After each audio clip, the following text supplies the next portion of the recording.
Recording and live streaming to Facebook.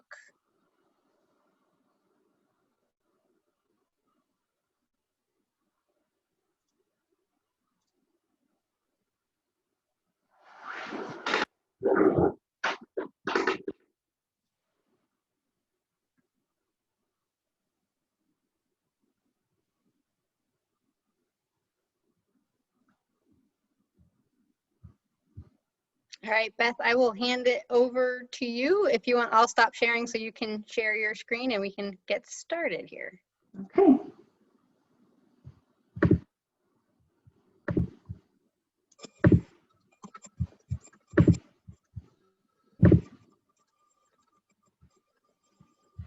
All right. Can you see me, Ashley? Can you see the PowerPoint?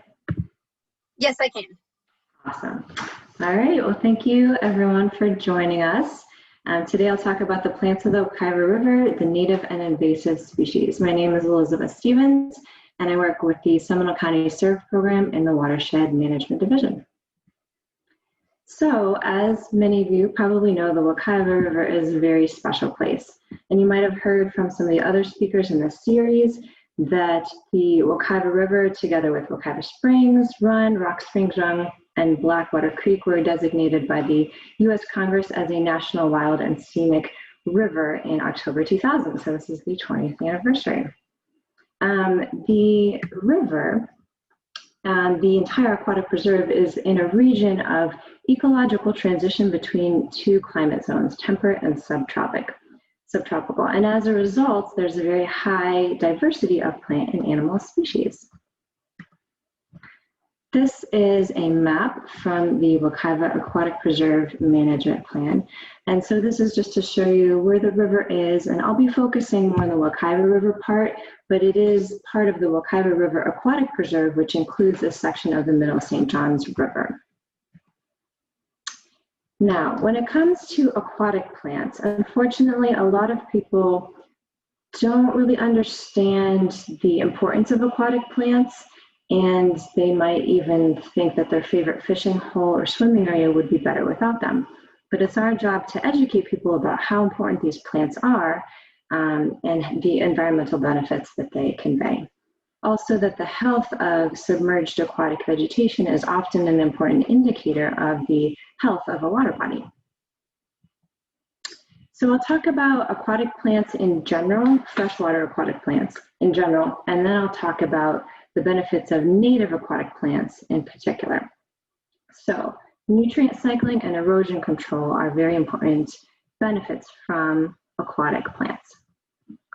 Now, before I go into that part, it's important to establish what polluted runoff is. And many of you may be very familiar with this term, but it's relevant to the nutrient cycling.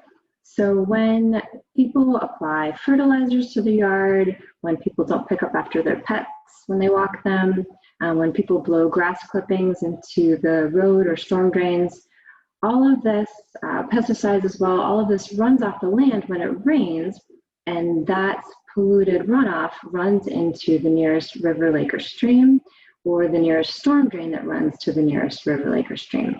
And when you have nutrients, particularly nitrogen and phosphorus, these nutrients act as food for algae. And so it stimulates algae to grow, there are algae blooms, and as the algae then dies, that decomposition process actually consumes a lot of oxygen from the water.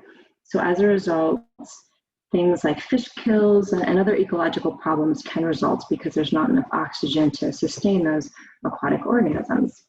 Now, plants come into play because with a vegetated shoreline, those plants can actually help to filter that polluted runoff before it even gets to, let's say, the Wekiva River. And when you don't have any plants, let's say a resident has removed all the vegetation and perhaps even replaced it with white beach sand, or there's some other kind of issue where the plants have been removed, that polluted runoff runs unfiltered right into the waterway. When you do have shoreline plants, like I said, those plants help to filter that runoff, and so the more filtered water would enter the river. When it comes to filtering, I've heard it said that the plants act almost like a kidney, which is a good way to remember it too. In addition, the plants actually growing in the water are able to help with nutrient cycling. And so as the plants grow, they actually uptake the excess nitrogen and phosphorus and other nutrients, and they use it to grow plant tissues and to maintain their own plant tissues. And so that movement and exchange of organic and inorganic matter back into the production of that plant material is actually cleaning the water, improving water quality, and those plants are super critical to that ecosystem. So you don't need to know any details from the diagrams that I have. That's just to emphasize that this nutrient cycling is a really important process. Also, plants, whether they're native or invasive, typically tend to help control erosion if they're on the shoreline, growing on the shoreline.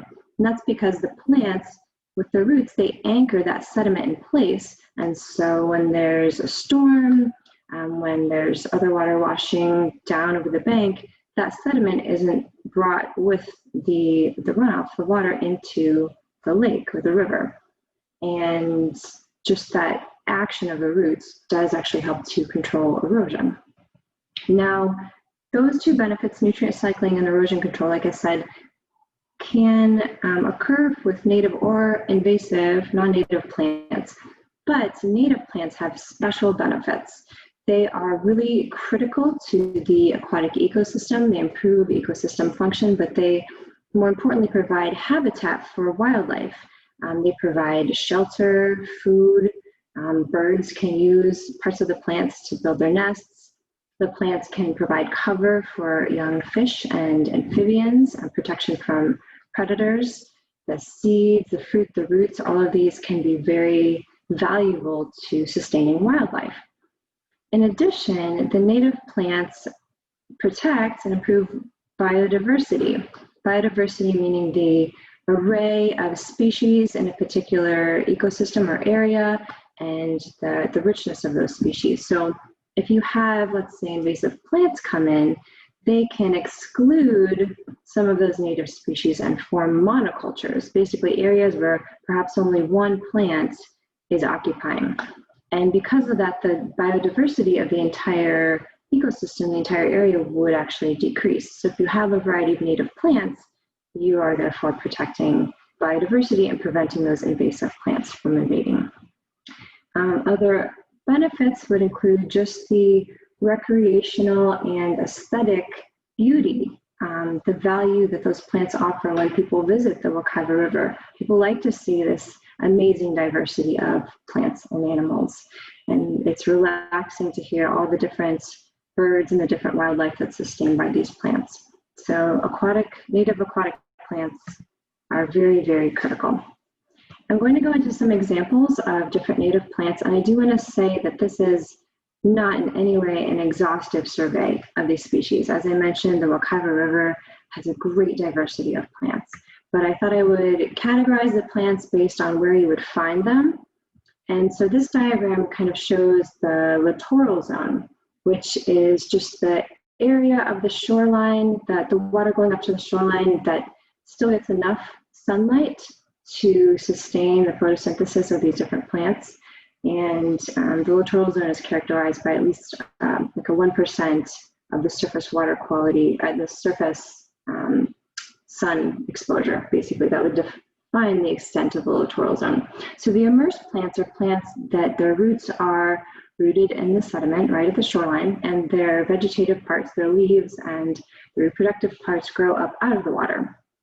Floating leaved plants would be plants with the roots also anchored in the sediment, but the leaves are floating on the water. Then you have submersed plants that grow entirely under the water, but they're still rooted. And then free-floating plants that have their roots just dangling down into the water column. To start with the native immersed species, I'm going to show both the common and the scientific names for these different plants, so just for your reference, but I'll just refer to them by their common names. These three plants are actually plants that we in the SURF program use for habitat restoration projects, so they're particularly near and dear to my heart. But pickerel weed is a wonderful plant for butterflies. It provides nectar for butterflies, and the seeds of the plants are eaten by birds and different wildlife. Duck potato It has a very interesting name. They have these tuberous starchy roots, and those structures were actually used as food by Native Americans. They are also used by ducks for food and different other animals. And the flowers attract pollinators, and the seeds of the plants are also eaten by birds. Soft rush, or Juncus effusus. This plant, it doesn't have any leaves. It's actually a rush, a true rush, and it's cylindrical. If you were to feel it, it has a really neat feel to those vegetative structures. And this plant was used by Native Americans to weave into baskets and to mats. And it's also used by birds for nesting habitat. We also have spotted water hemlock.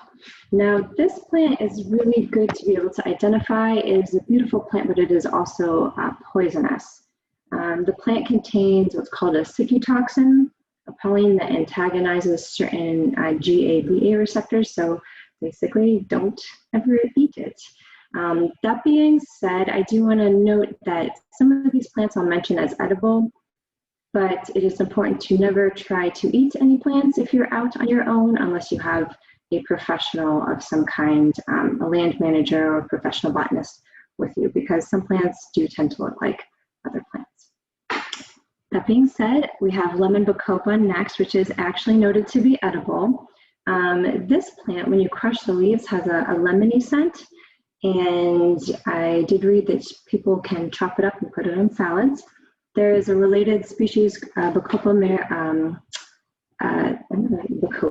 that is bitter, Monieri, and that one has white flowers. That one is much more bitter than the lemon Bacopa.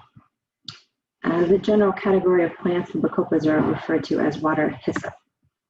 Next, we have spike rush, and this plant is really interesting. It also doesn't have leaves, but it has this little spikelet at the top and these tiny white flowers that come out from the top. And this plant is very pippy inside of the vegetative part, and it is used by food for different waterfowl. Next, I thought I would categorize the native ferns together. These are often in the emergent category, but for those who don't have a broad background in plants, ferns are plants, but they don't have flowers, and they generally reproduce by producing spores. And this first one, I think, is just amazing. I've not actually seen it in person, but I was reading a lot about it. The giant leather fern, and it can grow up to 6 to 12 feet.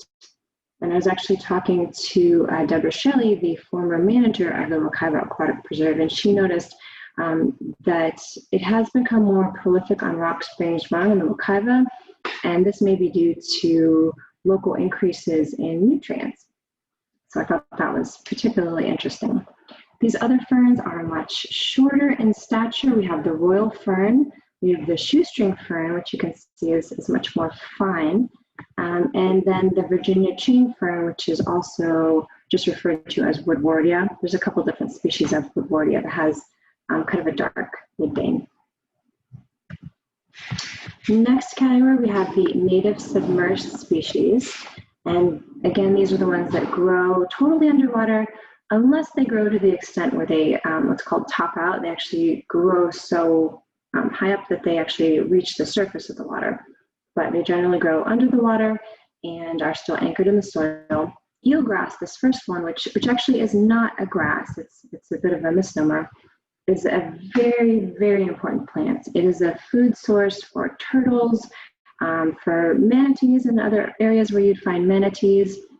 The slow waving motion of these plants underwater allow eggs of certain organisms to settle. It provides cover for young fish. And as the plant decomposes, it provides this detritus, which is important food for different macroinvertebrate species. And you can see in the smaller picture that has these tiny white flowers that are on these very corkscrew-like projections, if you will, when it's time for the plant to reproduce. So if you ever see just green corkscrews in the water, that's probably a floating piece of the eelgrass, which is really interesting. Next, we have southern naiad, and this plant is known for being long and slender in its stems, but very branched, and the leaves are very narrow, 1/16 of an inch or so, and they have little teeth all along the edges of the leaves. And this plant is also a food source for different ducks and coots, different birds. When people are out fishing or boating, this plant, you might see it, on your propeller or your fishing gear, but it doesn't, it breaks more easily. It's much more fragile than some of the invasive submerged plants, which I will mention later. And last, we have coontail. The name of this plant I've heard is due to the fact that it resembles either coon dog tails or raccoon tails, as it's kind of fluffy underwater. This plant is also important for the consumption of, or to be consumed by different waterfowl. You can see in the picture, the flower bud is very inconspicuous, very, very tiny. Next, I'll talk about the floating leaf plants. And first up, we have two different kinds of hydrocotyl. Now, these are both known to be edible. And hydrocotyl, or pennyworts, are noted to have these very round leaves, and they can form floating mats. They are anchored, in the sediment. They have little white flowers, and it's interesting because if you find them in your yard, people tend to call them dollarweed and try to get rid of them. But they are, in fact, an important native plant in aquatic ecosystems. They can be distinguished, these two, because the hydrocotyl umbellata, the many flower marsh pennywort, tends to be more rounded. And if you look carefully at the ranunculoides, the floating marsh pennywood, that leaf tends to be a little bit more notched and even split to the center in certain places. Spatterdock, this I think is one of the most beautiful plants. It has these yellow flowers. If you've ever been in the Wekiva, you've certainly noticed these. But the flowers look like they're almost about to open, but they actually never fully open. They stay, looks like, almost partially closed. And this plant is really interesting. The flowers actually attract flies with what I read to be an alcoholic scent. So there's a very strong scent that enables it to attract different insects. In addition, Native Americans used various parts of this plant as food. They would gather the thick rootstocks in winter and spring and boil or roast them to get the sweet, gluey contents out of them. The rootstocks were also sliced and dried and ground into meal or flour. And the starchy seeds, because they were difficult to remove, they would take the pods and let them soften or rot a little bit. And then they would get out the seeds, and the seeds could be heated and they would swell up kind of like a poor quality popcorn snack. So I've never tried it, but that is what I have been reading about it. In addition, we have banana lily, Amphoides aquatica, and the leaves of this plant almost look like little tiny water lilies. It has white flowers, and it's noted to have these roots that are very thick banana-shaped roots that give it its common name. It's also called big floating heart because of the heart-shaped leaves. In our last category, we have native free-floating species. This includes the Native American water fern, a Pacific mosquito fern. And the mosquito fern common name comes from the fact that in certain places this plant grows so densely on the surface of the water that it's been said to exclude the mosquitoes from laying their eggs and having their nymphs in that section of the water. So that would be beneficial for sure. In addition, we have duckweed, and the duckweed leaves are very tiny, about 1/16 to 1/8 of an inch, and they look almost like little shoes, and they come in pairs or 2s or 3s, usually. It can be more. And the tiny little root you can see in the picture is descending down from the leaves. And the duckweed is an important food plant for different wildlife. Right, well, this brings me to invasive aquatic plants that you can find in the Wekiva River. Unfortunately, there are some. And to start off this discussion, I thought I would mention the FLEPSI list. And FLEPSI stands for Florida Exotic Pest Plant Council. Now, this is a list, it's not a regulatory list, but it's used by land managers and other scientists to help prioritize and implement management efforts in natural areas. And it categorizes plants based on how serious a threat they are to ecosystems. Category 1 being the worst invasive species, Category 2 being bad but not quite as bad as Category 1. And this list is also used to educate lay audiences and support voluntary invasive plant removal programs. The plants that are listed on this list also have notations about whether they are prohibited at the state level by the Department of Agriculture and Consumer Services, which would be a P. N indicates noxious weed, also listed by the state, and U would indicate that they are listed by the federal government as a noxious weed. So for my subsequent slides, I'll have little notations about what category they are in and whether they are state or federally listed. In general, invasive species are typically not from this area. They're brought in often by trade, transport, or agriculture. And as invasive species, they are by definition harmful to the species and ecosystems here in Florida. They are able to invade because they have one of a number of characteristics. Either they have few or no natural competitors or predators, or they have some kind of adaptations that our native species do not. When it comes to plants, these species tend to be able to grow more quickly, reproduce more readily, either more seeds, reproduce by asexually, they spread out, or they just reproduce earlier or more frequently. And overall, they outcompete our native plants. In addition, they cause problems generally to the ecosystem. They threaten the native species. I talked about the monocultures that they can form and exclude the native plants. They also, if they're aquatic plants, can clog waterways. They're very expensive to control. Nationally, our government spends well over $100 billion just to control invasive plants in different parts of the country. So as an example of an invasive plant that could be found in the Wekiva River, unfortunately, we have hydrilla.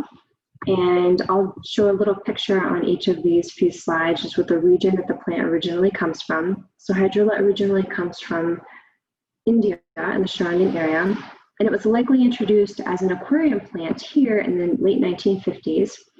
And an interesting thing about hydrilla is that it reproduces mainly by stem fragments, meaning that if a tiny piece of hydrilla breaks off, it can float downstream and actually form an entirely new population of invasive hydrilla plants. The plant is listed, you can see in the upper right-hand corner on the FLEPC list in Category 1, and it's also state and federally listed as well. And this plant grows very quickly, inches per day, which might not sound like a lot, but when it comes to plants, that's actually quite a bit. And the stems can get very long underwater, up to 25 feet. You can see in the middle picture there, as I said, it is a submerged plant. It grows underwater. But if it grows longer and longer, it actually tops out. The bottom right-hand picture shows what would have been an open waterway, but it's not the Wekiva. But it is a place where the hydrilla has grown so abundantly that it has all gotten to the surface, and it looks like floating mats, basically. This plant can clog irrigation systems and canals, interferes with boating or fishing. In fact, if you boat or fish, you probably found this plant wrapped around your propeller or boating fishing equipment at one point in time. Unfortunately, it is still sold by aquarium supply dealers and online, which is very frustrating, but that is how it is. Management in lakes, it's actually controlled through sterile fish, triploid grass carp. In river systems, aquatic herbicide is necessary. Hand pulling can be effective in certain areas, but only with professionals that are equipped to prevent it from floating downstream. We've done some events where we've removed with the Wekiva Aquatic Preserve some hydrilla and hygrophila, which is on the next slide, but we had a large seine net stretched across the river and many people with hand nets, and it was a whole operation to make absolute sure that no little pieces of the plant actually float downstream. Here's hygrophila, which I mentioned, also called green hygro. This is another aquarium plant brought into the US. And it was first reported as a weed problem in South Florida canals in the 1980s. And it spread to many more Florida water bodies. Like hydrilla, it also reproduces mainly via stem fragments. The stems can grow to 6 feet, and it can form these dense mats that shade out and outcompete native plants. For management, herbicide again physical removal only under very carefully controlled circumstances. But this plant is also from India and the surrounding region. It's also a Category 1 flexi plant and federally and state listed. Just have a few more. We have alligator weed, and this is a really interesting plant. Actually, on a positive note, a success story for biological control. This plant was originally from South America, and it was likely introduced into the US via ship ballast water. It does form these floating, sprawling mats on lakes and streams and rivers, and it has these very hollow stems that you can snap. You can actually see how hollow they are, which allows it to break off and spread as pieces of it float down the river. For management, we have this biological control, the alligator weed flea beetle. And this is interesting. Scientists went to its native range in South America and discovered that this beetle is host specific to the plant, meaning that it only eats alligator weed. So it was brought to Florida, carefully studied and introduced. And you can see from the lower picture that the beetle, which is yellow and black striped, if you ever see them, definitely leave them alone because they're good. They munch little holes in the leaves. And so the plant, while not totally eradicated, is definitely suppressed in its growth to the point where it is no longer the dominant plant in areas in the way that it once was. So you'll still find alligator weed around, but fortunately it's not as much of a problem as it was before this biological control was introduced. And I also say that it was successful in that the beetle does still stay faithful. It has high fidelity to this plant. It has not, in and of itself, caused other ecosystem problems like other biological controls in the history of conservation have done. This is a Category 2 flexi plant. And I also wanted to mention water hyacinth, which unfortunately you also can find. This one has a really interesting introduction story. A lot of times with these invasive species, they were introduced multiple times before they became a problem, and it's unclear exactly how they got here. But in this case, the plant, which has a beautiful flower, as you can see from the picture, was purchased by a woman from Palatka at a New Orleans expo, and she brought it home. She put it in her ponds, shared it with her friends, and it escaped into natural areas and waterways. And so within decades, this plant covered thousands of acres of Florida waterways. You can even see in the bottom right-hand corner, there's a illustrated postcard that actually shows, it looks like a boat that's on dry ground, but that's actually the St. Johns River with the plant just covering the surface of the waterway. Fortunately, this situation is not as bad as it once was. The plant has been removed physically, and also there's been some success with the weevil as a biological control. Aquatic herbicide does have some success as well. But this plant, if you've ever been around it and picked it up, it's very heavy. It floats on the surface, and it can crush other native vegetation and prevent access by birds to access the water. It can interrupt with normal nesting areas and prevent boat traffic. Last but not least, I wanted to mention some native species that can actually act like invasive species. And this category would include Carolina willow, cattail, and water lettuce. Now, these are native to this area, but if there's some kind of imbalance to the ecosystem, usually because of human activity, whether to nutrients or hydrology, these plants can outcompete other native plants and really take over a large area and become a problem. Carolina willow, if you've ever taken airboat rides down the St. Johns River, you see huge swaths of this plant that have grown into huge thickets that nothing else can really grow in. So that can definitely be a problem. Cattail, while a great important feature of a diverse shoreline, if it is in an area where there's excessive nutrients, it can really grow to the exclusion of other plants. In fact, I was talking with Deborah Shelley, and she mentioned that across from Katie's Landing, there used to be an entire 20-acre area of cattails. And they spent a lot of time and effort with aquatic herbicide treating this and carefully reduced the area. So it can definitely be a problem. Water lettuce, this used to be considered just an invasive plant, but it was found in the fossil record. And it was first reported by William Bertram in the 1760s. So it has been around a long time, but due to the fossil record, it has been kind of reevaluated, and it is now considered by many people, although it is actually on the flexi list, as a native that just can be problematic. It can exclude, it's a floating plant, and it can exclude a lot of the other native plants in the area, but it does have an interesting name, water lettuce. It does kind of look like heads of lettuce, if you use your imagination. In conclusion, the Wekiva River is a unique and precious waterway, and it is definitely worth our time and effort to protect it. Native plants are a critical and crucial part of our aquatic ecosystems. They are very important to wildlife, and they are very important to improving water quality and for erosion control and protecting biodiversity. And last but not least, I would just encourage you to keep learning. As I mentioned, this is not an exhaustive list. There are so many plants that I did not even have time to mention. And I would encourage you to go to the Wekiva Wild and Scenic River website. There's all kinds of links to other information, as well as the Wekiva Aquatic Preserve website. The Wekiva Wild and Scenic River is active on Facebook and Instagram, so definitely follow their social media channels. And I would also like to say our Volunteer Serve program does partner with the Wekiva Wild and Scenic River program to do different types of invasive plant removals. So if you're ever interested in that, definitely visit our webpage and you can contact me. Thank you very much. Here's my contact information. And with that, I will be happy to take any questions. Thank you very much. If anyone has any questions, feel free to unmute yourself and ask away.